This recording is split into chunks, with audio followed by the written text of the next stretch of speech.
ఏదేమైనా ప్రభువుకు మాత్రమే మహిమ కలుగునుగాక. ఆమేన్. ప్రభు ద్వారా దీవెనకరమైన సంవత్సరములు మనం అనుభవించుటకు ప్రభు సహాయము చేయునుగాక. ఆమేన్.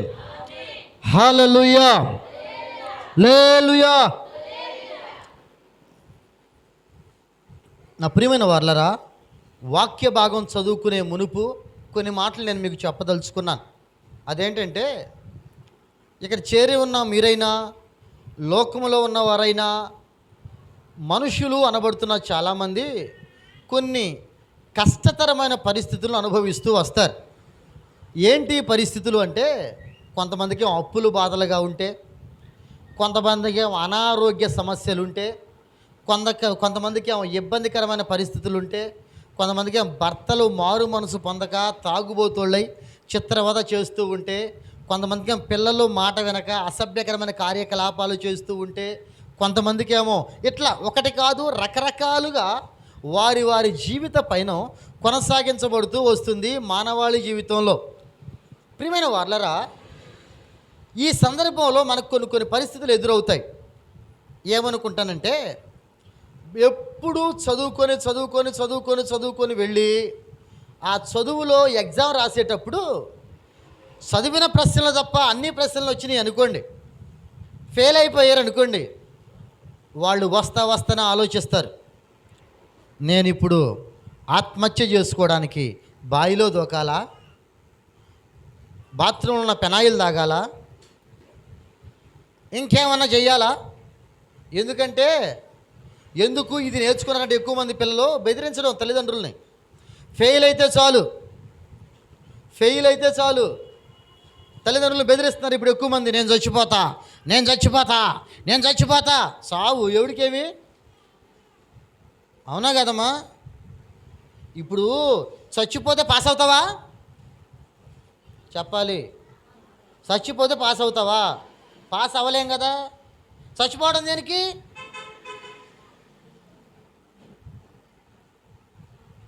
ఇట్లా తల్లిదండ్రులను బెదిరిస్తే ఒకవేళ చచ్చిపోయే పరిస్థితులు దాకెళ్తే తల్లిదండ్రులు కనుక దగ్గరికి వచ్చి ఆ పిల్లల్ని ఏమనలేరని, ఒరే పాపం వాడే చచ్చిపోయే స్థితిలో ఉన్నాడు ఏమంటాంలే మనం అని ఒక మాట చెప్తారు. కాస్త సానుభూతి కలుగుతుందని చాలామంది ఈ విధంగా మారుతున్నారు. కొంతమంది కుటుంబ పరంగా భర్తల విషయంలో విసిగి వేసారిపోయి మూలన కూర్చొని నెత్తిని తడిగొట్టేసుకొని నేను చచ్చిపోతామే మేలు, నేను ఉండి ఏం ప్రయోజనం, నేను ఉండి ఎవరిని ఉద్ధరిస్తాను, నేను ఉండి ఎవరికి లాభం, ఇదిగో నాలాంటి దరిద్రగొట్టు జీవితం, నాలాంటి దౌర్భాగ్యపు జీవితం, నాలాంటి పనికిమాలిన జీవితం ఎవరికీ రాదమ్మా, నేనే అంత దౌర్భాగ్యురాలని అనుకునేవాళ్ళు లేరా? కొంతమంది పిల్లలను చూసుకొని, ఈ పిల్ల నాకు ఎందుకు పుట్టింది, అసలు వీడు నా కడుపును ఎందుకు పుట్టాడు, చెడు పుట్టాడు వీడు, 15 సంవత్సరాల వయసులో తాగుడు నేర్చుకున్నాడు పనికిమాలినోడు, నేనంత అల్లారి ముందుగా పెంచాను, సమాజంలో నా పరువు అంతా తీస్తున్నాడు, వాడిని బట్టి నేను చచ్చిపోతా, లేదా వాడిని చంపేస్తా. ఇట్లా రకరకాల అనుభవాల్లో నడిపించబడుతున్న మానవ సమాజం ఉంది ఈ రోజున. నా ప్రియమైన వారలారా, ఒక మాట గుర్తుపెట్టుకో, ఒక ఓటమి అనేది విజయానికి తొలిమట్టు. 2 చేతుల పైకెత్తి స్తోత్రం చెబుతాం గట్టిగా. హల్లెలూయా. ఒక ఓటమి విజయానికి తొలిమెట్టు. గుర్తుపెట్టుకో, నేనే ఉన్నా, ఏదో నాకు సమస్య వచ్చింది, చచ్చిపోతే ఏమవుతుంది? 4 రోజులు గుర్తుపెట్టుకుంటారు, 5వ రోజు మర్చిపోతారు. ఒక రోజు ఉంచుతారు ఇంట్లో మహా అయితే, 2వ రోజు తీయండ్రా బాబు వాసన వస్తుంది అనరా? ఈ శరీరంలో దీపం వెలుగుతున్నంతసేపే మనం కాస్త బాగుండేది, మనకి విలువ ఉండేది. ఇప్పుడేరా వాడు సన్నిగాడు మన దగ్గరికి వచ్చిపోయాడు రా అని నేను చెప్తా. అదే ఒకవేళ వాడు జీవంతో లేడు అనుకో, నేనేం చెబుతాను? బాడీ వచ్చిందా? అర్థమైందమ్మా? అంటే పేరు మారిపోయింది చూడండి. ఇప్పుడు ఎంతవరకు సన్నిగాడు, ఆ తర్వాత అంటే ఒక మాట గుర్తుపెట్టుకో, నీ జీవితపు అనుభవాల్లో చనిపోవడం అనేది సమస్య పరిష్కారం కాదు. అర్థమైందమ్మా?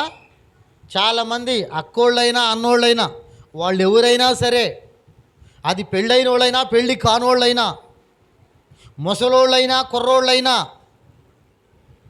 ఏమండి ఎర్రోళ్ళైనా కర్రోళ్ళైనా, వాళ్ళు ఎవరైనా చావు అనేది సమస్య పరిష్కారం కాదు. ఈ రోజున దైవ ధ్యానం ఇస్తూ ప్రార్థన చేస్తూ ఉన్నప్పుడు ప్రభు మాట్లాడిన ఒక చిన్న మాట నేను మీకు గుర్తు చేస్తాను. యోబు గ్రంథం, అందరూ కూడా బైబిల్ తెరుద్దాం. యోబు గ్రంథం 24వ అధ్యాయం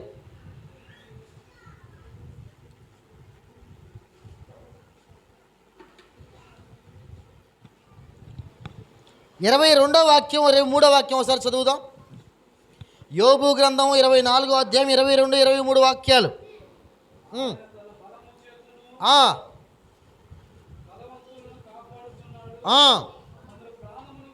ఇదిగో ఇదిగో ఇదిగో ఇదిగో ఒక్క మాట కొందరు ప్రాణాన్ని గురించి తన ఆశ విడిచినను వారు మరలా బాగుపడతారు. చప్పట్లు కొడదాం ఒకసారి గట్టిగా గట్టిగా గట్టిగా గట్టిగా గట్టిగా గట్టిగా. ఒకవేళ కొందరు తన ప్రాణాన్ని గురించి ఆశ విడిచిపెట్టినా, ఆశారహితులుగా మారినా, నిరాశ నిస్పృహలకు కృంగిపోయినా, ఒకవేళ ఈ స్థితిలో మన మధ్యలో ఎవరైనా ఉంటే గుర్తుపెట్టుకోండి, నీకు నా దేవుడు గొప్ప జీవమును కలుగు చేయబోతున్నాడు. ఆమేన్ చెప్పండి గట్టిగా, మరలా చెప్పండి, మరొక్కసారి చెప్పండి. జీవములో ఎదగాలనే కోరిక అందరికి ఉంటుంది, కానీ మరణాన్ని స్వాగతిస్తాం. ఒక మాట గుర్తుపెట్టుకోండి, ఆశ్చర్యపరిచే ఒక మాట చెప్తా. డబ్బు నువ్వు ఆశపడితే నీకు వస్తుంది, పని నువ్వు వెతుక్కుంటేనే నీకు వస్తుంది, అన్నం నువ్వు తింటేనే నీ లోపలికి పోతుంది, నిద్ర నువ్వు ప్రశాంతంగా నిద్రపోతేనే నీకు తెలుస్తుంది. అయితే పిలవకుండానే పిలవను పేరంటంగా వచ్చే ఒకే ఒకటి ఉంది, దాని పేరే చావు. అవునా కదా? అమ్మా చావు రా నన్ను తీసుకెళ్ళు అంటావా? మనస్ఫూర్తిగా అనగలవా? బాధలు లేకుండా సంతోషంగా ఉండి 3 పూట్ల మంచి అన్నం దొరికి మంచి బంగారం ఉండి ఆస్తిపాస్తులుండి విలువైనవి చాలా ఉంటే చావు రా నేను నీ దగ్గరికి వస్తాను అంటావా? గట్టిగా చెప్పాలి, అంటావా?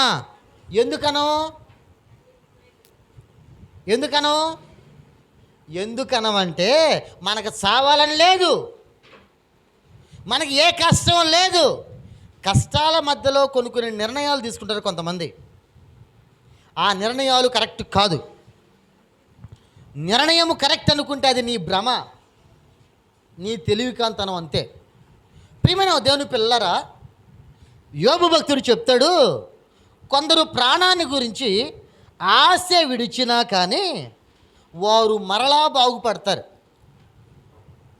ఇందాక నేను చెప్పాను చూడండి, వచ్చిన కష్టాన్ని చూసి, వచ్చిన వేదనను చూసి, వచ్చిన ఇబ్బందిని చూసి, కన్నీళ్ల పరిస్థితులను చూసి, వీటన్నింటినీ ఒక్కసారి గుర్తు తెచ్చుకొని ఏడుస్తూ ఉన్నాను, బాధపడుతూ ఉన్నాను. తినడానికి అన్నం లేదు, నీళ్లు లేవు, నా మాట వినేవాళ్ళు లేరు, నా పరిస్థితి చక్కదిద్దబడలేదు, నేను అన్ని పరిస్థితుల్లో కృంగిపోయాను, దుఃఖదశకి వెళ్ళిపోయాను, నాకేం చేయాలో నాకు అర్థం కావడం లేదు, ఏం చేస్తే నా పరిస్థితులు బాగుపడతాయో నాకు అంతుపట్టడం లేదు, ఏం చేయాలి ఏం చేసేది లేదురా.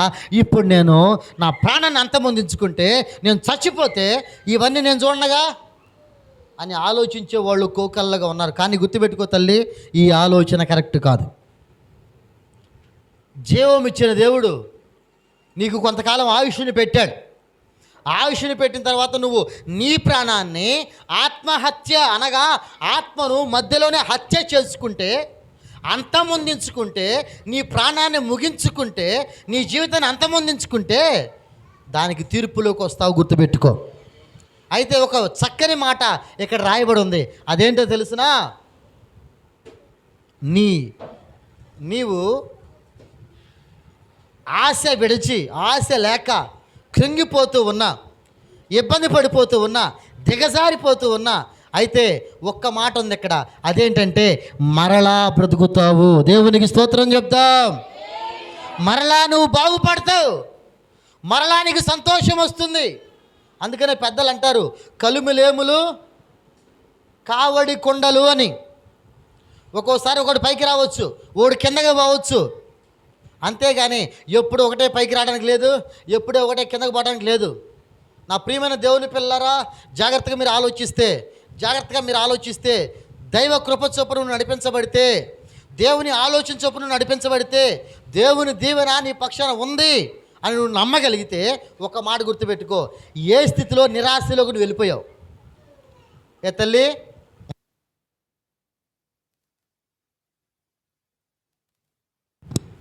ఏ స్థితిలో నువ్వు నిరాశలోకి వెళ్ళిపోయావు, ఏ స్థితిలో కృంగిపోయావు, ఏ స్థితిలో నాకు చేత కాదు, నా వల్ల కాదు అనుకుంటున్నావు. నా ప్రియులరా, చేతగాందంటూ ఏమీ లేదు. ఎందుకంటే మనకి చేత కావచ్చు, మనకి చేత కాకపోవచ్చు, కానీ మన పక్షాన ఉన్న దేవునికి సమస్తము సాధ్యమే. కొట్టు చప్పట్లు గట్టిగా. నీ పక్షాన ఉన్న దేవుడు నీకు సమస్తము సాధ్యము చేయడానికి నీతోనే ఉన్నారు అనే మాట గుర్తుపెట్టుకో. అబ్బా, ఎంత కాలం చూడాలండి అనారోగ్యత. నాకు ఆరోగ్యం కుదిర్చబట్టబట్టలా, నాకు ఆరోగ్యం సరిగా లేదు, నా జీవితంలో ఆనందం లేదు, నా జీవితంలో పరిపక్వత లేదు, నా జీవితంలో ఎదుగుదల లేదు. ఎంతకాలం చూడు, అదిగో అక్కడే ఉన్నానమ్మా, ఎంతకాలం చూడు, అది అక్కడే ఉన్నాను, ఎంతకాలం చూడు, అదే బ్రతుకు నా బతుకు. చీ, బురదలో పంది బొర్లాడుతుంది, నువ్వు బొర్లాడుతున్నావు అన్నారు జనం. ఏంది నా బ్రతుకు? నిరాశ నిస్పృహలోకి వెళ్ళిపోతే ఈ రోజున ఒక చక్కని వ్యక్తి నీ హృదయం అనే తలుపు తడుతూ ఉన్నాడు. ఏమనో తెలుసా? ఆ దాంట్లోంచి బయటికి రాపోవటం, సమస్యల సుడిగుండాల్లోంచి బయటికి రాపోవటం నీకు చేత కాకపోవచ్చు, కానీ నీ పక్షాన ఉన్న నాకు చేత కాదా? అమ్మ, యేసయ్యకి చేత కాదా? చేత కాదంటారా? 100కు 100% మనం ఎటువంటి ఊపిలో ఉన్నా ఆయన బయటకు తీసుకొని వచ్చునుగాక. చేతులెత్తి స్తోత్రం చెప్తా. హల్లెలూయా, హల్లెలూయా. కొంతమంది పడుకొని కళ్ళగా అంటూ ఉంటారు, నేను ఆ పెద్ద ఆఫీసర్ అయిపోయాను, నేను ఇట్లా అయిపోయాను, అట్లా అయిపోయానని ఒక ఉన్నతమైన స్థితిలో కొంతమంది ఆలోచించుకుంటే, కొంతమంది నా జీవితం బాగాలేదు, నా బతుకు బాగాలేదు, నాకు యాక్సిడెంట్ అయ్యిద్ది, నాకు అదైద్ది, ఇదైద్ది, కాళ్ళు పోతాయి, చేతులు పోతాయి, కళ్ళు పోతాయి, పళ్ళు పోతాయి, ఇట్లా కళ్ళగనే వాళ్ళు కొంతమంది. ఎవరో ఒక మాట అన్నాగా నేను విన్నాను, థింక్ పాజిటివ్ అని. నువ్వు ఆలోచించే సరిగా ఆలోచించాల. ఈ ఆలోచన గురించి ఒక మాట చెబుతానేనండి. ఒక రోజునట ఒక అబ్బాయి ఒక కొత్త కారు కొన్నాడు. ఏమన్నాడు? ఏం కొన్నాడు? చెప్పాలి. ఏం కొన్నాడు? దాదాపుగా ₹1,00,00,000 ఉంటుంది కారు. ఎంత? చెప్పాలి గట్టిగా. ₹1,00,00,000 కారు కొన్నాడు. కారు కొని ఆ కారు దగ్గర నిలబడి ఫోటోలు తీసుకొని, ఇప్పుడు వచ్చిందిగా పిచ్చిక్ అని వచ్చిందిగా. ఇప్పుడు ఆ మధ్య ఒకడు సెల్ఫీలు ఆ వాట్సాప్ స్టేటస్లో పెట్టాడు. ఎట్లా పెట్టాడు? వీడికి ఇన్నంట దాకా బాగానే ఉంటుంది, పచ్చివాతం వచ్చింది వీడికి. నేను టక్కన ఫోన్ చేశా 11 గంటలప్పుడు. ఎట్లా పెట్టాడు? అదే ఒక విచిత్రంగా పెట్టాడు. పెట్టి తీసుకుని మొత్తానికి పెడితే ఫోన్ చేస్తారే, బాగున్నావు అంటారా? బాగున్నానన్నా అన్నాడు. ఒరే బాగున్నావా? మరి ఏంద్రా ఫోటో ఇట్టుంది నీదేంటంటే, నాది ఫ్రెండ్స్ చూస్తున్నాడు స్టైల్ అన్నా. ఒరే నీ స్టైల్ తగలబాడా, చూసే వాళ్ళకి ఎట్టుంది అది? ఈ మధ్య కొంతమంది ఎట్లా పెడుతున్నారు. ఒక తమ్ముడు పెట్టగానే చూసారే, ఫోటోలో కూడా దరిద్రం అవసరం అంటారా? సహజంగా ఎప్పుడు చూపిస్తాం అమ్మా? ఎక్కువ శాతం చిన్నపిల్లలప్పుడు సార్ అంటుంటారు, అవునా? ఇప్పుడు ఏంది ఇది? వీడు చెయ్యి వంకరా, మూత వంకరా, ముక్కు ఏ వంకర వీడికి? దేవుడు అన్నీ బాగానే పెట్టాడుగా. ఇవి 2 ఏళ్ళు కదా, 5 ఏళ్ళు చూపించు. నీకు 5 ఏళ్ళు ఉన్నాయిగా. ఈ సెల్ఫీలు ఎట్లా తగలబడ్డాయి.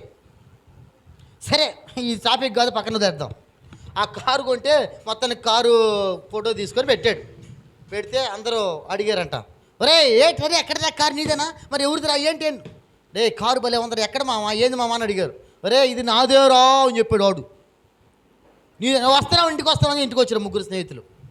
ముగ్గురు వచ్చారు ఇంటికి వచ్చి, రే ఎట్లా వచ్చిందిరా కారు ఇదంటే, అతను చెప్పాడంట, ఇది మా అన్నయ్య నాకు గిఫ్ట్గా ఇచ్చాడు అన్నాడంట. ఓకే. రెండోవాడు అన్నాడంట పక్కనోడు, మీ అన్నయ్య లాంటి అన్నయ్య నాకు కూడా ఉంటే బాగుండ్రా అన్నాడంట. మూడోవాడు అన్నాడంట, ఆ పక్కనోడు వాడన్నాడంట, మీ అన్నయ్య లాంటి అన్నయ్యని నేనైతే బాగుండేదిరా అన్నాడంట. అర్థమైందా పాయింట్? ఇప్పుడు ముగ్గురు ఆలోచన ఏది గొప్పది? అమ్మా మా అన్నయ్య కొనిచ్చాడు అన్నాడు ఫస్ట్ వాడు. రెండోవాడు ఏమన్నాడు, మీ అన్నయ్య లాంటి అన్నయ్య నాకు కూడా ఉంటే బాగుండేదిరా అన్నాడు. మూడోవాడు ఏమన్నాడు, మీ అన్నయ్యలాగా నేనుంటే బాగుండేదిరా అన్నాడు. ఇప్పుడు ఎవరు మంచిగా ఆలోచిస్తున్నారంటారు? మూడోవాడు. నీ గురించి నువ్వు ఆలోచించుకునేదైనా సరే కొద్దిగా గొప్పగా ఆలోచించుకో తల్లి. నా జీవితం ఇంతే, నా బతుకు ఇంతే, నా పరిస్థితులు ఇంతే, నా భర్త మారడు, నా పిల్లలు మారరు, నా జీవితం ఇంతే, నా బతుకులో ఆనందం లేదు, సంతోషం లేదు, చిన్నప్పటి నుంచి ఓ శాపంతో తోతనున్నారు నన్ను, నా బతుకు మారదు, నా చేతిలో పావలా ఉండదు, దరిద్రపు దాన్ని, పరిహిమాల దాన్ని, బుద్ధిమాలిన దాన్ని అన్నీ నువ్వే తిట్టుకుంటువి. చెప్పుకునేదాన్ని కూడా గొప్పగా చెప్పుకోమ్మ కొద్దిగా. ఈరోజు నా స్థితి ఇట్లా ఉన్నా 4 రోజుల తర్వాత నా దేవుడు మారుస్తాడు. కొట్టు చప్పట్లు గట్టిగా. ఈరోజు నాకు అప్పుల బాధలే, 4 రోజుల తర్వాత నా దేవుడు నా అప్పులను కొట్టివేస్తానని చెప్పుకోగలవా? ఇది లేదు.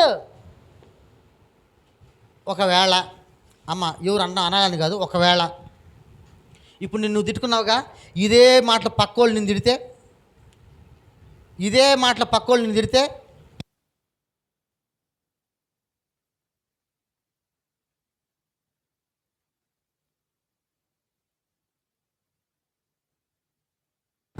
దేవునికి స్తోత్రం చెప్తా. హల్లెలూయా, హల్లెలూయా.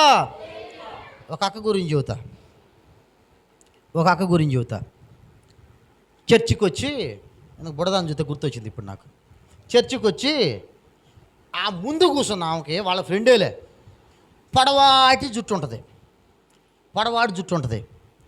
ముందు ఆమె కూర్చుంటే వెనక ఆమె కూర్చొని పాస్టర్ గారు ప్రసంగం చేస్తూ ఉంటే ఈ ప్రసంగం చేస్తుంది. ఏ ప్రసంగం?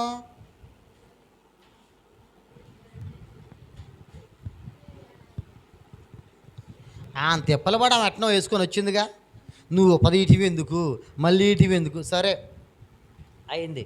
ఒక వారం పాస్టర్ గారు దాన్ని గమనించమ్మా, దైవ సన్నిధిలో జాగ్రత్తగా ఉండాలి, ఇంటి దగ్గర చేసుకునే పనులు చేయకూడదు, ఇక్కడ అంత నెక్కచ్చిగా మనం ఉంటామో అంత బాగా ఆశీర్వాదం ఉంటుంది, ఇదిగో దేవుని సన్నిధిలో ఏ విధంగా జనులు ప్రవర్తించాలో గుర్తుపెట్టుకోండి అని గట్టిగానే గద్దించాడు. గట్టిగా గద్దిస్తే సరే ఆ వారానికి ఆగారు. తర్వాత వారం ఇప్పుడు ఈ అల్లిన అక్కకు కూడా కొంచెం జుట్టు పొడుగ్గానే ఉంటుంది. తర్వాత వారం ఏం ముందు ఆ వెనక సేమ్ ప్రాసెస్ కంటిన్యూ అవుతూ ఉంది. పాస్టర్ గారు అయిపోయిన తర్వాత ఆ వారం ఇంకేం చెప్పలేదు. పాస్టర్ గారు అయిపోయిన తర్వాత, ఏమ్మా మీ జీవితాలు ఇంతేనా, అవి చేయకూడదని చెప్పలేదా, అది కరెక్ట్ కాదు కదా, ఏంటి ఏది ఎక్కడ చేయాలో తెలియట్లేదు మీకు తల్లి అని చెప్పి తర్వాత గద్దెద్దాం అనుకుని మర్చిపోయాడు. తర్వాత అయితే ఆదివారం సాయంత్రం ఆయన సొంతగా ప్రార్థనలో కూర్చున్నప్పుడు గుర్తొచ్చింది ఆ మాట, ప్రభువా అల్లా సిస్టరు వీళ్ళిద్దరిని గుర్తుపెట్టుకో ప్రభువా, జ్ఞాపకం చేసుకొని వాళ్ళకి మంచి ఆరోగ్యం ఇచ్చి అటువంటి పనికి మాలిన పనులు సన్నిధిలో చేయకుండా వాళ్ళు సాయం చేతంటే ఆలోచన చెప్పయ్యా బాబు అని చెప్పేసి అన్నాడు అని ప్రార్థన చేసుకుంటే విషయం చెప్పనా,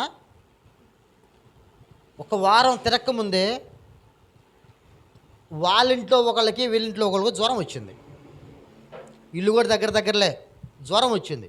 జ్వరం వస్తే జ్వరం తగ్గట్లా, ప్రార్థన చేసిన తగ్గట్లా.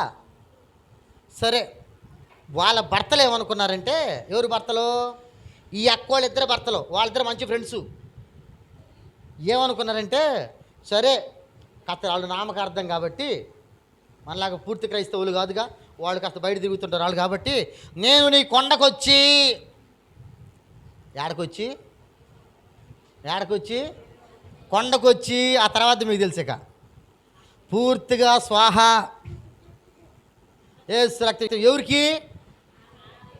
వాళ్ళకి కాదు, వాళ్ళ భార్యలకి. ఎవరైనా మొక్కుంటే వాళ్ళకి మొక్కోవాలి, వీళ్ళకి మొక్కోవడం దరిద్రంగానే. సరే మొక్కున్నారు, అప్పుడే చెప్పారా? అప్పుడే చెప్పలా. జ్వరం తగ్గింది, జ్వరం ఎదురుగా తగ్గింది. శుభ్రంగా తీసుకెళ్ళి వాళ్ళకి వచ్చిన దగ్గరికి తీసుకెళ్ళి, అమ్మాయి ఆడకి పోదామనంటే తలనీళ్ళు ఇవ్వాలనుకున్నాం మేము అని చెప్పి తీసుకుపోయి ప్రశాంతంగా కూర్చోబెట్టారు చెరో కుర్చీలో. ఎవరిని?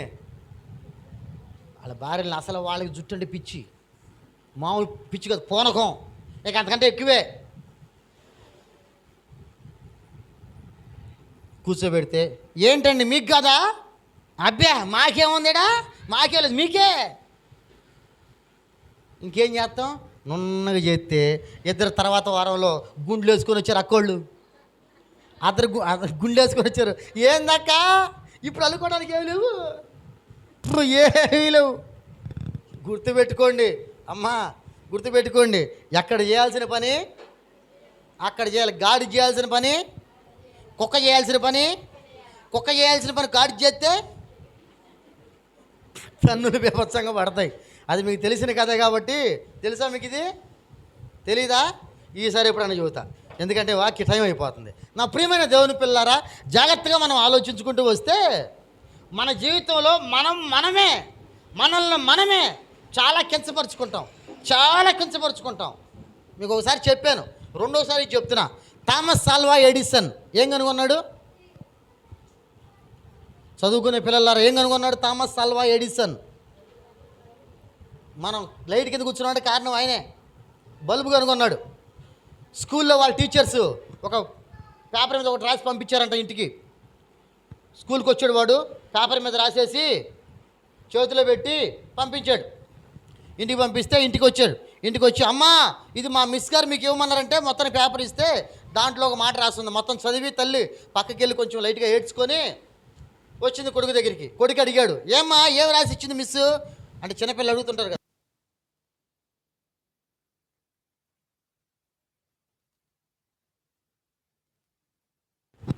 అయితే ఏం రాసి ఇచ్చింది అమ్మా అని అడిగితే వెంటనే చెప్పిందట తల్లి, నానా నువ్వు చాలా తెలివి కలిగినవాడు అంట, నీకు చెప్పే చదువు ఆ టీచర్ల దగ్గర కూడా లేదంట, నువ్వు చాలా జ్ఞానవంతుడు అంటున్నానా, ఇదిగో నీ ద్వారా చాలా గొప్ప గొప్ప కార్యాలు జరుగుతాయి అంట తండ్రి, కాబట్టి నువ్వు ఆ స్కూల్కి వెళ్ళాల్సిన అవసరం లేదురా, నేనే చదువు చదువుతాను నీకని చెప్పిందంట ఆవిడ.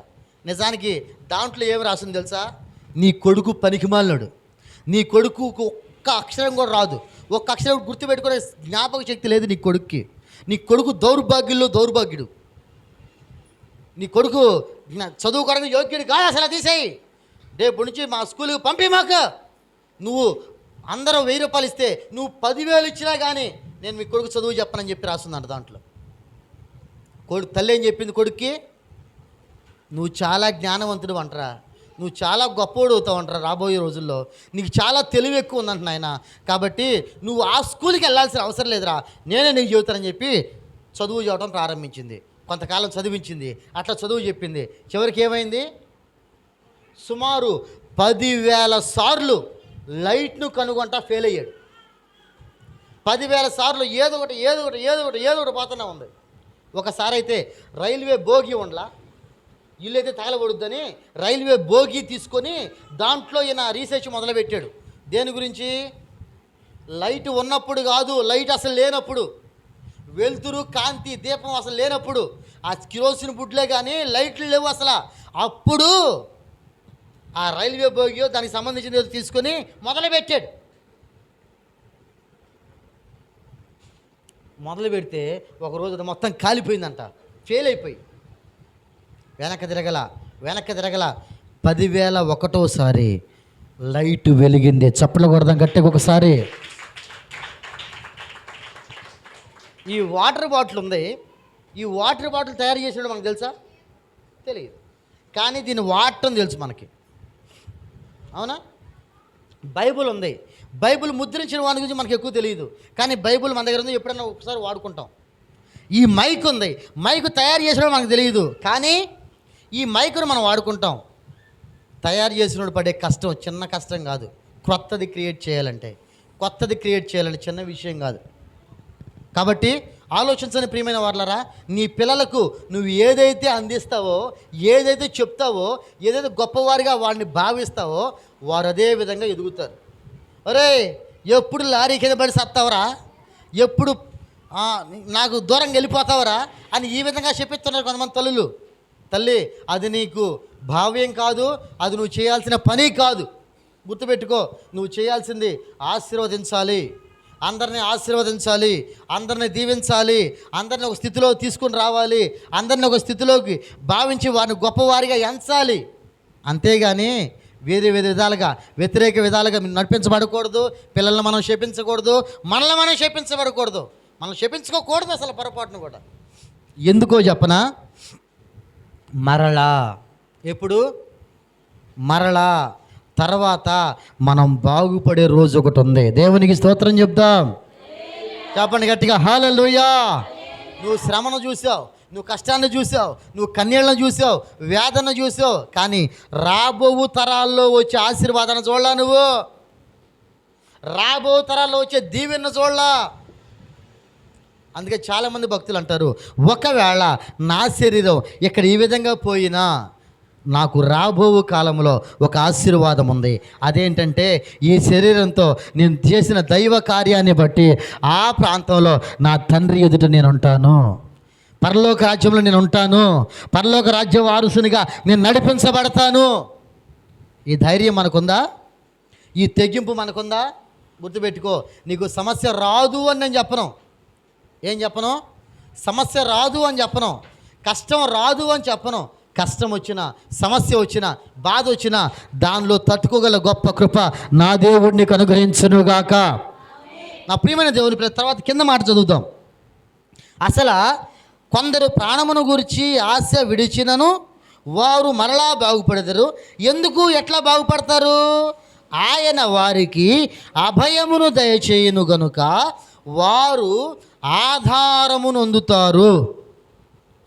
అమ్మా తల్లి, అందరు నా వైపు చూడండి కాసేపు.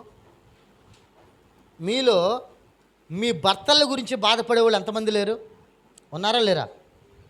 కొంతమంది త్రాగుబోతనంలో ఉండి బాగుపడితే బాధపడితే, కొంతమంది పేకాటగాళ్ళగా వాళ్ళు మాడితే బాధపడుతూ వస్తే, కొంతమంది ఇంట్లో పట్టించుకోకపోతే బాధపడుతూ ఉంటే, కొంతమంది అప్పుల బాధలు ఉన్నా కానీ ఏమి పట్టినట్టు ఉంటాడు ఈయన అన్నట్లు బాధపడుతూ ఉంటే, పరిస్థితులు తారుమారు అవుతున్నాయి కానీ తండ్రి పాత్ర వహించకుండా ఉన్నారని పిల్లలు బాధపడతా ఉంటే లేవా? ఇవన్నీ ఉన్నాయి. అయితే ఒక మాట గుర్తుపెట్టుకో, నువ్వు ఎప్పుడైతే సర్వోన్నతుడైన దేవుణ్ణి ఆశ్రయిస్తావో, సర్వోన్నతుడైన దేవుని వైపు నీ ముఖాన్ని త్రిప్పుతావో, అప్పుడు ఆశీర్వాదం నువ్వు చెప్పకుండానే, నువ్వు పిలవకుండానే యేసయ్య నీకు, ఇక్కడ రాయబడి చూడండి, వారికి అభయమును దయచేయును. అభయం అంటే ధైర్యం, అభయము అంటే వెనుతటి నిలబెట్టే స్థితి. అభయమును దయచేస్తాడు కనుక ఇక మనం భయపడాల్సిన అవసరంలా, మనం కృంగిపోవాల్సిన అవసరం లేదు. కాబట్టే ఆయన అభయమును దయచేసాడు. కాబట్టే చివరిలో ఒక మాట, వారు ఆధారమును పొందుతారు. ఆధారం అంటే ఇదిగో ఈ బాటిలే మీకు ఉదాహరణ. ఇది పెద్ద కొండ అనుకోండి, నాదొక చెయ్యి, ఆ చెయ్యి కూడా ఈ పెన్ను లాంటిది అనుకోండి. నేను మొయ్యగలనా? చెప్పాలి అందరూ. ఎందుకు మొయ్యలేను? చెప్పాలి. ఎందుకు మొయ్యలేను? నా సైజు ఇది, నాకు వచ్చే కొండ లాంటి బాధ సైజు ఇది, నా సైజు ఇది, నేను మోయగలను భారం ఏదో కొద్దిగా అంతే. అయితే నా మీదకి వచ్చిన భారం ఇది, ఇంత భారం నేనంతా పూసుకొని రాసుకొని ఖచ్చితంగా నా మీద మోపుకొని తిరుగుతూ ఉన్నా మోయలేను, పడేస్తా. దాని అర్థం ఏంటంటే నేను అంతమైపోతాను అర్థం. ఇప్పుడు నేనున్నాను, నేను లేకుండా లేను, నేను కూడా మోస్తున్నా దీన్ని. దీంతో పాటు నాకు ఒక చెయ్యి తోడొచ్చింది, నాకు ఒక చెయ్యి ఆధారం వచ్చింది, నాకు చెయ్యి అభయం వచ్చింది. ఈ చెయ్యి పేరే మనం ఆరాధిస్తున్న యేసుక్రీస్తు ప్రభు. కొట్టు చప్పట్లు గట్టిగా గట్టిగా గట్టిగా. ఈ చెయ్యి పేరు మనము ఆరాధిస్తున్న యేసయ్య. ఇప్పుడు యేసయ్య మనకు ఆధారంగా నిలిచాడు, మనకు ఆధారం అయ్యాడు. కొండను మొయ్యగలమా? మొయ్యగలమా? మొయ్యలేమా? చెప్పాలి గట్టిగా. మొయ్యగలం. ఎందుకు మొయ్యగలం? మనం ఒక్కరిగా ఉంటే మొయ్యలేం. మనతో పాటు మనది ఏమీ లేదు, కానీ మన పక్షాన ఒక ఆయన, గొప్పోడైన ఒక ఆయన ఉన్నాడు. ఆయన పేరు నజరేయుడైన యేసు. ఆయన పేరు నజరేయుడైన యేసు. ఆయన మనకి ఎప్పుడైతే తోడుంటాడో ఖచ్చితంగా మనం అనుకున్నాం, అబ్బా చిన్న ఆశ ఉండేదండి, నేను బ్రతుకుతానని. ఆశ కూడా చచ్చిపోయింది. చిన్న ఆలోచన ఉండేదండి, నాకు మరి తిరిగి ఉద్యోగం వస్తుందని. ఆ ఆలోచన కూడా పోయింది. చిన్న అవగాహన ఉండేదండి, నా భర్త మారతాడని అతని ప్రవర్తనలు అప్పుడప్పుడు చూసి. అది కూడా చేజారిపోయింది. చిన్న హోప్ ఉండేదండి, నా అప్పుల బాధలన్నీ తీరిపోతాయని. ఇప్పుడు అంతకు మించి ఎక్కువైపోయినాయి. చిన్న ఆలోచన నాకు ఉండేది, ఎప్పటికైనా నేను బాగుపడకపోతానా అని. కానీ ఇప్పుడు చూసుకుంటే అసలు జీవితంలో నేను బాగుపడలేనేమో అనే పరిస్థితులు వచ్చేసినాయి అని ఆలోచిస్తున్నావా తల్లి? ఒక మాట గుర్తుపెట్టుకో, నీవు కనుక ప్రభువు పైన ఆధారపడితే, నిరాశలో ఉన్న నీవు, నిస్పృహలో ఉన్న నీవు, ఆశ కోల్పోయి, ఇదిగో ఇక అయిపోయింది నా జీవితం, నా బ్రతుకు అయిపోయింది, నా జీవితం జీవోత్సవంలాగా నేను బతుకుతున్నాను, నా పరిస్థితులు దిగజారిపోయినాయి, ఏం చేసినా లాభం లేదు, ఏం చేసినా నా పక్కన నిలబడే వాళ్ళు ఎవరూ లేరు, ఏం చేసినా ఒక ఉన్నతమైన స్థితిగతులు నాకు ఇంకా రావు అనుకుంటున్నావా? అయితే ఈ మధ్యాహ్న పూట నీకు ఒక ఆలోచన గుర్తుపెట్టుకో. ప్రభు నీకు ఆలోచన చెప్తున్నా, గుర్తుపెట్టుకో. అదేంటంటే, నేను నీకు ఆధారంగా నిలబోతున్నానని నీవు ఆరాధిస్తున్నా యేసయ్య నీకు వాగ్దానం చేస్తున్నా. కొట్టు చప్పట్లు గట్టిగా. యేసయ్య నీకు వాగ్దానం చేస్తున్నాడు, నేను నీకు ఆధారమై నిలబోతున్నాను. నీ శ్రమ ఇక మీద నీ దగ్గర ఉండదు, నీ కష్టం ఇక మీద నీ దగ్గర నిన్ను ఏలుబడి చేయదు.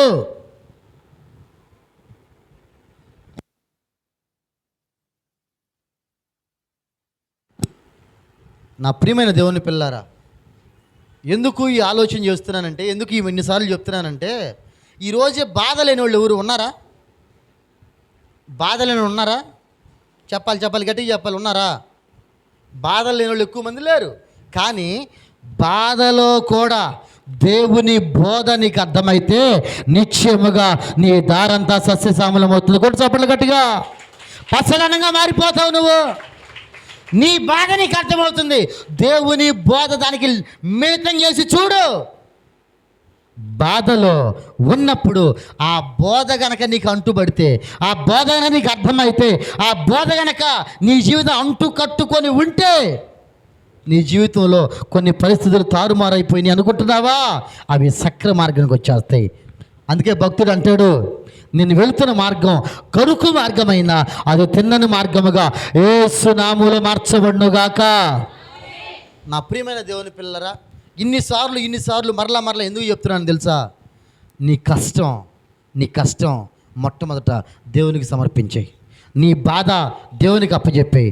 దేవునికి అప్పచెప్తే ఏమైందండి? చదువుకోండి, కావాలంటే ఇంటికి వెళ్ళిన తర్వాత అధ్యాయం మొత్తం చదువుకోండి. ప్రభువు చెప్తున్నాడు, ఆయన వారికి అభయమును దయచేయును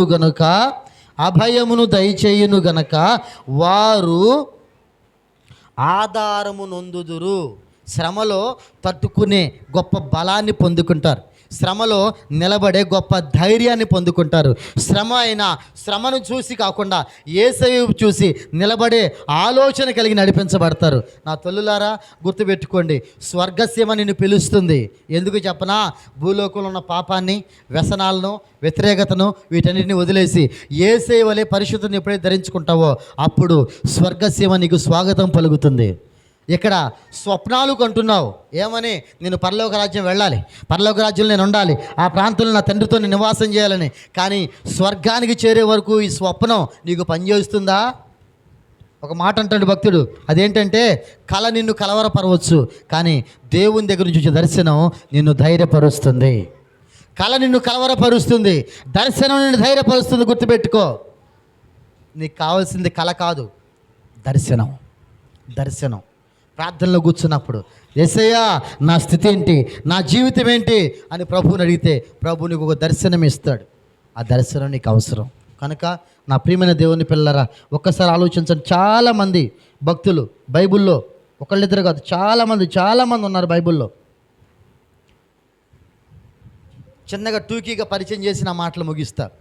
యోసేపు మీకు తెలుసు కదా, అందరూ. యోసేపు తెలియదా? అందరికీ తెలుసు. యోసేపు సొంత అన్నల చేత అమ్మివేయబడ్డాడు, బానిసగా అమ్మివేయబడ్డాడు. అప్పుడు అతను అనుకున్నాడు, నా జీవితం అయిపోయిందండి, నా బ్రతుకు అయిపోయిందండి. ఒరే, ఇదేమి దౌర్భాగ్యమైన జీవితం రా నాది. సొంత అన్నలకే నేను వాళ్ళ ప్రేమకే నోచుకోలేకపోయాను. అది అయిపోయింది, ఊరుకున్నారా? అక్కడ పెడితే ఆమె ఎవరో మోసం చేసి జైల్లో వేయించింది. అప్పుడు అనుకుని ఉండొచ్చు, ఒరే నేను చెయ్యని తప్పుకు కూడా జైలు అనుభవించాల్సి వస్తుందిరా. కానీ చూస్తున్నవాడు ఒక ఆయన ఉన్నాడని యోసేపునకు తెలుసు. న్యాయం తీర్చేవాడు ఒక ఆయన ఉన్నాడని యోసేపునకు తెలుసు. ఆశలన్నీ నిరాశలైపోయినాయి. ఏం చేయాలో అర్థం కావట్లా. ఆ స్థితిలో జైల్లో కూర్చొని ఒక్కడు ఏడుస్తూ ఉన్నాడు. నా తండ్రి నన్ను గుర్తు చేసుకోవా, నా తండ్రి నన్ను గుర్తు చేసుకోవా. 13 సంవత్సరాలు శ్రమను అనుభవించాడు యోసేపు. నన్ను గుర్తు చేసుకోవా. రాలేదా ఫరోకి కళ? వెళ్ళి యోసేపు అర్థం చెప్పలేదా? ప్రధానమంత్రి కాలేదా? అయితే దైవ కార్యం జరగడానికి కొంత సమయం అవసరం. బైబిల్ చదివితే మీకు ఇంకా అర్థమవుతుంది. అబ్రహాము డైరెక్ట్గా దేవునితో మాట్లాడాడు. గొప్ప దైవ సేవకుడు, దేవుని ఫ్రెండ్, దేవుని స్నేహితుడు. పిల్లలు లేరు, 100 సంవత్సరాలు వచ్చిందాక పిల్లలు లేరు. మనకేమో టక్కన దేవుడు, యేసయ్యా నీ స్తోత్రమయ్యా నాకు ఆత్రమయ్యా అనగానే టక్క నీకు నీకు కావాల్సిన సాయం వచ్చేయాల. దేవునితో మాట్లాడాడు అబ్రాహ్మమ్మా, సామాన్యుడు కాదు. అరే అబ్రాహ్మ బాగున్నావంటే, అన్న బాగున్నా తండ్రి, నువ్వు బాగున్నావయ్యా, అంతా బాగుందయ్యా, ఇక్కడ అంతా బాగుంది, ఇది పరిస్థితి. ఎట్లా మాట్లాడుకునేవాళ్ళు. ఎట్లా మాట్లాడుకునే వారికి ఏమి లేదు, పిల్లలు లేరు, సంతానం లేదమ్మా. అట్లనే ఎక్కువ శాతం అబ్రాహాము దేవుణ్ణి అడిగినోడు కాదు. ఎందుకంటే నా తండ్రికి తెలుసు నాకేది ఎప్పుడు కావాలో. అవునా? నాకు ఏది ఎప్పుడు కావాలో తండ్రికి తెలుసు. నేను చెప్పాల్సిన అవసరంలే, నేను ఆయన అడగాల్సిన అవసరంలా. ప్రభు ఎవరే ఇచ్చాడు 100 సంవత్సరాలకి. మళ్ళీ తర్వాత ఇంకో పరీక్ష. ఏం పరీక్ష? ఇస్సాకుని తీసుకెళ్ళి బలియే. అయ్యా 100 సంవత్సరాలకి ఇస్తేవి స్వామి, మళ్ళీ తీసుకెళ్ళి చంపేయమంటావా? ఏం తండ్రి నువ్వు అని ఒక్క మాట మాట్లాడలా. ఎందుకంటే అబ్రహాముకు తెలుసు. ఏం తెలుసో చెప్పనా? ఇదిగో నా ఆశ నిరాశ కాదు, ఎంతో కాలం ఎదురు చూస్తూ ఉన్నా నా తండ్రి నాకు ఇచ్చాడు. ఒకవేళ బలియాగంగా ఇస్సాకు తీసుకున్నా సరే, ఆ మంటల్లో నుంచి, అగ్ని కణాల్లో నుంచి, బలిపీఠం మీద నుంచి నా కొడుకు నా తండ్రి మరి తిరిగి నాకు తీసుకొచ్చి ఇవ్వగలడు. మృతుల్లో నుంచి జీవాన్ని పుట్టించగలిగిన దేవుడు, మృతుల్లో నుంచి ఆశీర్వాదాన్ని పుట్టించగల దేవుడు, చావులో నుంచి మరణంలో నుంచి జీవంలోకి దాటించగల దేవుడు నా దేవుడు. అబ్రాహాముకు తెలుసు. తెలిసి సరే ప్రభు నేను ఇచ్చేస్తానని వెళ్ళిపోతున్నాడు. దీన్ని బట్టి మనం అర్థం చేసుకోవాల్సింది ఎందుకు తెలుసా? మా తల్లి నీకొచ్చిన కష్టం ఇది విజయానికి తొలిమెట్టని గుర్తుపెట్టుకో. ఈ రోజున నేను ఒక పని చేశాను, ఫెయిల్ అయిపోయింది. రేపు చేశాను, ఫెయిల్ అయిపోయింది. ఎల్లుండి చేశాను, ఫెయిల్ అయిపోయింది. అయింది చేశాను. ఒక్కరోజు కన్నా సక్సెస్ రాదా? ఒక్కరోజు కన్నా సక్సెస్ రాదా? ఖచ్చితంగా వస్తుంది. ఎందుకంటే నువ్వు పోరాటం నీ చేతిలో ఉండాలి. ప్రార్థనతో కూర్చొని, ప్రార్థనతో నిలబడి, ప్రార్థనే నాకు ఆయుధం అని చెప్పి ప్రార్థనని ఆయుధం ధరించుకొని నువ్వు పోరాటం నీకు చేతనైతే ఖచ్చితంగా నీకు విజయం వస్తుంది. నాది అయిపోయింది, నా జీవితం అయిపోయింది, నిరాశ నిస్పృహలో ఉన్నాను, కృంగిపోతూ ఉన్నాను, ఏంటో నాకు అర్థం కావడం లేదు, నా జీవితం నాకు అంతు పట్టడం లేదు, ఏంటో నా జీవితం. ఒక రోజున ఒక చెల్లి బీటెక్ 3rd ఇయర్ చదువుతూ ఉంది. మంచిగా వాళ్ళ బ్యాక్గ్రౌండ్ అంతా కదా హిందువులే. ఈ అమ్మాయి కొంచెం క్రిస్టియన్గా మారి కొంచెం క్రిస్టియన్గా ఆ, కొత్తగా క్రిస్టియానిటీలోకి వచ్చింది. అయితే క్రిస్టియానిటీలోకి రావడానికి కూడా కారణం ఒక అబ్బాయి. అయితే వాడు భక్తి కలిగినవాడు, ముసుగులో ఉన్నవాడు, నిజమైన క్రైస్తవుడు కాదు, అన్ని దగ్గర తిరుగుతుంటాడు. సరే ప్రియమైన వాళ్ళ విషయం ఏంటంటే, ఆ చెల్లి కొన్ని హాస్టల్కి వేరే వాళ్ళ దగ్గర ప్రార్థన చేయడానికి వెళ్తే అట్లా నాకు పరిచయం అయింది. పరిచయం, అన్నయ్య ఇది పరిస్థితి అంటే, మన యూట్యూబ్ ఉందమ్మా, ఇది తల్లి, ఇది సంగతి, నీకు ఏమైనా అవసరం వస్తే ఫోన్ చేయ తల్లి, ఖచ్చితంగా ప్రార్థన చేస్తాను, నేను సిద్ధంగా మీ అన్నయ్యగా ఉన్నాను రా, ఇది పరిస్థితి మొత్తం చెప్పాను. చెప్పిన తర్వాత దగ్గర దగ్గర ఒక 2 సంవత్సరాలు గడిచింది. ఒక 6-7 నెలల నుంచి ఆ అమ్మాయి నాకు టచ్లో లేదు. విషయం ఏంటంటే, అతను ప్రేమించిన అబ్బాయి చనిపోయాడు. సరే చనిపోయిన తర్వాత, సరే అది కూడా నాకు తెలియదు, ఒక 6-7 నెలల తర్వాత ఈ అమ్మాయి మరి తిరిగి లోకంలో పడిపోయి చర్చికి వెళ్లకుండా కాస్త ఆ అమ్మాయి ఇష్ట ప్రకారం చేస్తూ ఉంది. సరే చేసిన తర్వాత మళ్ళీ ఇంకొకటి ఏంటిది అది ఇంకోటి లవ్. ఇప్పుడు అమ్మోళ్ళకి బడ్డే జబ్బులు అయ్యాక లవ్ ఇంకొకటి, ఆడు పోయాడు దారిన ఇంకొకటి లవ్ చేస్తా. ఈ అమ్మాయి దగ్గర శాలరీ అంతా అమ్మాయి పని చేసుకుంటా ఉంది. అక్కడ శాలరీ అంతా తీసుకుంటున్నాడు, అన్నీ తీసుకుంటూ చేస్తూ ఉన్నాడు. మొత్తం జరుగుతూ ఉంటే ఒక రోజున పనికి మాలిన పనులన్నీ చేసి వీడియోలు తీసుకొని, పెళ్ళి అయిన తర్వాత చేయాల్సిన పనులను చేసి వీడియోలు తీసుకొని బ్లాక్మెయిల్ చేయడం మొదలుపెట్టాడు ఆ పిల్లని. ఇదిగా చూడు బర్రె మొహమాడ. ఇది పరిస్థితి. ఆ అమ్మాయికి ఎవరికి చెప్పుకోవాలి అర్థం కాల. వాళ్ళ నాన్నకి పక్షవాతం, వాళ్ళ అమ్మ ఒక్కతే ఇంటిని గడపాలి. ఈ పిల్ల పెద్ద కూతురు. ఈ అమ్మాయి తర్వాత ముగ్గురు చెల్లెళ్ళు, ఈ అమ్మాయికి ఒక తమ్ముడు, ముగ్గురు చెల్లెళ్ళు, అంటే మొత్తం వీళ్ళు 4 ఆడపిల్లలు, ఒక అబ్బాయి. సరే ఇది జరుగుతుంటే ఈ అమ్మాయి కొంచెం ఇంటికి పంపిస్తేనే కొద్ది గొప్ప. ఒక రోజున అర్ధరాత్రి రూమ్లో మిగిలిన వాళ్ళతో కొంతమంది ఆడపిల్లలతో కలిసి ఉంటుంది, వాళ్ళు నైట్ షిఫ్ట్కి వెళ్ళారు డ్యూటీకి. ఈ అమ్మాయి ఒక్కతో ఉంది. ఫ్యాన్కి చున్నీ వేసుకొని 2 చున్నీలు కలిపేసి వేసుకొని ఊరేసుకుందామని సిద్ధపరచబడతా ఉంది. ఆ రోజు నేను ఆల్నైట్ ప్రేయర్లో ఉన్నా, ప్రకాశం జిల్లాలో. ఇది జరిగింది విజయవాడ అవతల. అయితే ఆల్నైట్ ప్రేయర్లో ఉన్న 12 గంటలకు ఆరాధన చేస్తున్నారు. ఆరాధనకు వచ్చి నేను కూడా నుంచున్నా. వాక్యానికి 1 గంటకి ఇస్తారు. మొత్తానికి తెల్లవారు 5 గంటల వరకు ఆరాధన జరుగుతుంది, ఆల్నైట్ ప్రేయర్ జరుగుతుంది అనమాట. సరే నుంచుని ఆరాధన చేస్తూ ఉన్నా. ప్రభువా స్తోత్రం నాయన, స్తోత్రం నాయన, స్తోత్రం నాయన. ఆ అమ్మాయి ఫోన్ నెంబర్ కూడా పోయింది, నా దగ్గర ఫోన్ నెంబర్ కూడా లేదు. ఆరాధన చేస్తూ ఉంటే ఈ అమ్మాయి కనపడుతుంది నాకు. ఆరాధనలో ఈ అమ్మాయి కనపడతా ఉంది. నాకు అర్థం కాల, ఈ అమ్మాయి చెల్లిని చూసి చాలా రోజులైంది కదా, చాలా రోజుల నుంచి ఈ అమ్మాయి నాకు ఫోన్ కాంటాక్ట్లో కూడా లేదు, ఎట్లా ఉందో ఏంటో మొత్తానికి అని చెప్పి సరే కళ్ళు తెరిచి మళ్ళీ కళ్ళు మూసుకొని మళ్ళీ ఆరాధన చేస్తుంటే ఈ అమ్మాయి కనపడుతుంది. ఏంది ప్రభువా, ఏం తండ్రి అని చెప్పి మామూలుగా ప్రార్థన చేస్తూ ఉంటే ఫ్యాను 2 చున్నీలు, రెడ్ కలర్ది ఒకటి, గ్రీన్ కలర్ది ఒకటి చున్నీ, 2 చున్నీలు కలిసి ఉన్నాయి, వేలాడుతూ ఉంది. కింద అట్లా కట్టు ఉంది. ఈ పిల్ల దాని మీదకి ఎక్కబోతుంది. వెంటనే బయటకు వచ్చేసి వాళ్ళ ఫ్రెండ్కి ఫోన్ చేశా. ఆ అమ్మాయి నాకు పరిచయం చేసింది కదా, ఆ అమ్మాయికి ఫోన్ చేశా. అమ్మ పలానా అమ్మాయికి అమ్మాయికి ఫోన్ నెంబర్ ఇవ్వమ్మ కొంచెం నాకు అర్జెంటుగా. అంటే అన్న అమ్మాయి నెంబరు చూస్తానన్న ఒక్క నిమిషం అని చెప్పి చూసింది. మొత్తానికి ఆ పక్క అమ్మాయి డ్యూటీలో ఉన్నప్పుడు పక్కన వేరే ఫ్రెండ్ అంటే మొత్తానికి పెట్టింది. ఒక 2-3 నిమిషాలు పెట్టిన తర్వాత వెంటనే ఫోన్ చేశా. నా నెంబర్ అమ్మాయి దగ్గర సేవ్లోనే ఉంది, ఆ అమ్మాయి నెంబర్ నా దగ్గర లేదు. సరే విషయం ఏంటంటే, ఫోన్ చేస్తే ఏంది అన్న ఫోన్ చేస్తానని చెప్పి ఎక్కింది, స్టూల్ మీదకి ఎక్కింది. ఫోన్ రింగ్ అవుతూ ఉంటే దిగింది, ఫోన్ ఎత్తింది. హలో అన్నా, హలో అమ్మా బాగున్నావురా తల్లి అన్న బాగున్నాను అన్నాను. ఎందుకు రేసుకోబోతున్నావు అమ్మాయి అని అడిగా. ఏడ్చేసింది పిల్ల, ఎందుకు రేసుకోబోతున్నావు అమ్మాయి? అదేం లేదన్నా. ఏడ్చిన తర్వాత అదేం లేదన్న. ఎందుకు రేసుకోబోతున్నావు? నీ ఫ్యాను కలర్ నేను చెప్తా, నువ్వు వేసుకునే చున్నీల కలర్ నేను చెప్తా, నీ మీద దేవుని ప్రణాళిక ఉంది తల్లి. నువ్వెక్కడో ఉన్నావు, నేను ఎక్కడో ఉన్నా. నువ్వు కృష్ణా జిల్లాలో ఉన్నావు, నేను ప్రకాశం జిల్లాలో ఉన్నా. నిజమేనన్నా. మీతో సహవాసం కోల్పోయిన తర్వాత చాలా దిగజారిపోయానన్నా. నా పరిస్థితి చాలా అస్తవ్యస్తం అయిపోయింది.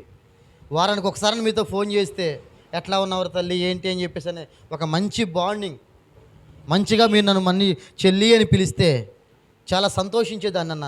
ఎందుకంటే నాకు అన్నలు లేరు కాబట్టి. ఇది పరిస్థితి.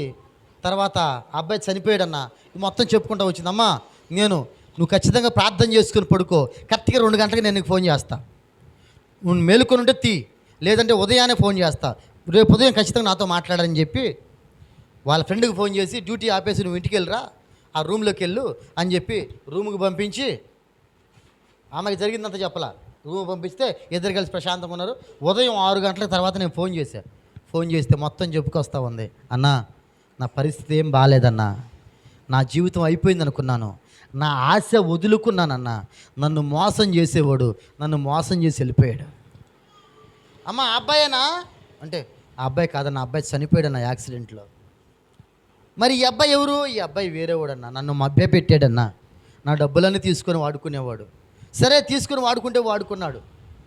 నేను చెప్పకూడని కొన్ని పనులు చేశానన్నా, అవి వీడియోలు తీసి నెట్లో పెడతాను, మీ బంధువులకు పెడతాను, మీ నాన్నోళ్ళకి పెడతాను అని బ్లాక్మెయిల్ చేయడం మొదలుపెట్టాడన్న.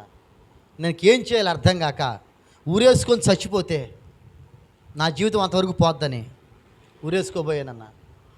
నేను ఒకటే చెప్పా అమ్మాయికి, తల్లి 20 సంవత్సరాలు అల్లారు ముద్దుగా నిన్ను పెంచి పోషించి నీకు అన్ని బట్టలు తెచ్చి అన్ని నివాసయోగ్యమైన ఇంటిని కలుగు చేసి నీకు అన్ని పరిస్థితులు చక్కదిద్దిన తల్లిదండ్రుల ప్రేమ కంటే ఎక్కువ ప్రేమ అంటారా ఇది?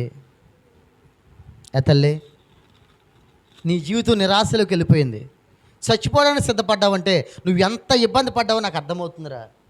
కానీ ఒక మాట గుర్తుపెట్టుకో, నీ తల్లిదండ్రుల ప్రేమ ఒక రకమైతే ఇంకోటి ఉందిరా, నిన్ను వ్యతిరేక సంబంధమైన పరిస్థితుల నుంచి ప్రభు నిన్ను రక్షించి బాప్త్యసం ఇచ్చి ఒక మారు మనసు కలుగు చేసి ఒక ఉన్నతమైన స్థితిలో ప్రభు నిన్ను చూడాలని ప్రభు ఆలోచన చేశారా నీ గురించి. నువ్వు మధ్యలో చచ్చిపోవడం దేవునికి ఇష్టం లేదు నాన్న, అందుకనే ప్రభు నాకు చూపించాడు ఇదని చెప్తే ఆ పిల్ల వెక్కి ఏడ్చేసింది. అన్న ఒక్కసారి నా దగ్గరికి రండి అన్న, ఒక్కసారి రండి. తర్వాత ఒక వారం 10 రోజుల తర్వాత నేను ఇంకో పాస్టర్ గారు ఇద్దరు కలిసి వెళ్ళాము. అక్కడికి వెళ్తే ఏడ్చేసింది, పాపం బీభత్సంగా ఏడ్చింది. అన్న ఎవరికి చెప్పొద్దన్న. నేను అందరికీ చెబుతానన్న, ఈ చెప్పుకునే మాటలేనా? నేను ఎందుకు చెప్తాను తల్లి, నువ్వు నా చెల్లివి కాదా, నేను ఎందుకు చెప్తాను? చెప్పను రా. కాకపోతే ఒక మాట గుర్తుపెట్టుకో, ఇప్పుడు నీ వలన దేవుని పని ఏదో జరగాలి. ఏం జరగాలి? నిన్ను ప్రభు రక్షించుకుంది ఎందుకు? మరలా చచ్చిపోవడానికా? బాప్తిసం తీసుకుంది ఎందుకు? నువ్వు ఆత్మహత్య చేసుకోవడానికా? ఎందుకు? నీ జీవితం అంతమొందించుకోవడం నీ చేతుల్లో లేదు, గుర్తుపెట్టుకో. ఎందుకంటే నీ చేతుల్లో లేనిది నీ ఆత్మ యెహోవా పెట్టిన దీపం. ఆ దీపం దేవుని ఆజ్ఞతోనే ఆరిపోవాలే తప్ప, దేవుని ఆజ్ఞతోనే నీ శరీరము నీ ఆత్మ వేరవ్వాలే తప్ప దేనికి వేరవ్వడానికి లేదు. కనుక గుర్తుపెట్టుకో నా ప్రియమైన వాళ్ళరా, నిరాశలో ఉన్నావా, కృంగిపోతూ ఉన్నావా, నీ సమస్యలను చూసుకొని, నీ బాధలను చూసుకొని, నీ ఇబ్బందులను చూసుకొని, నీ కష్టాలను చూసుకొని, నీ కన్నీళ్ళను చూసుకొని, నీ వేదనలను చూసుకొని నీరసించిపోయి కృంగిపోతూ ఛీ నాది ఒక బ్రతికాను అనుకుంటున్నావా? ఈ రోజు నుంచి మాట మార్చు. నీ దేవుడు నీ పక్షాన ఉండి నీకు జయమును కలుగు చేయునుగాక. నా దేవుడు నీ పక్షాన ఉండి నీకు ఆశీర్వాదాన్ని కలుగు చేయునుగాక. ఆనంద భాస్కరుడు నీకు దుఃఖానికి ప్రతిగా 1000 రెట్ల ఆనందాన్ని కుమ్మరించునుగాక. దుఃఖాన్ని నా దేవుడు నాట్యముగా మార్చునుగాక. నా ప్రియమైన దేవుని పిల్లరా, ఒక్కసారి ఆలోచించు. ఒకవేళ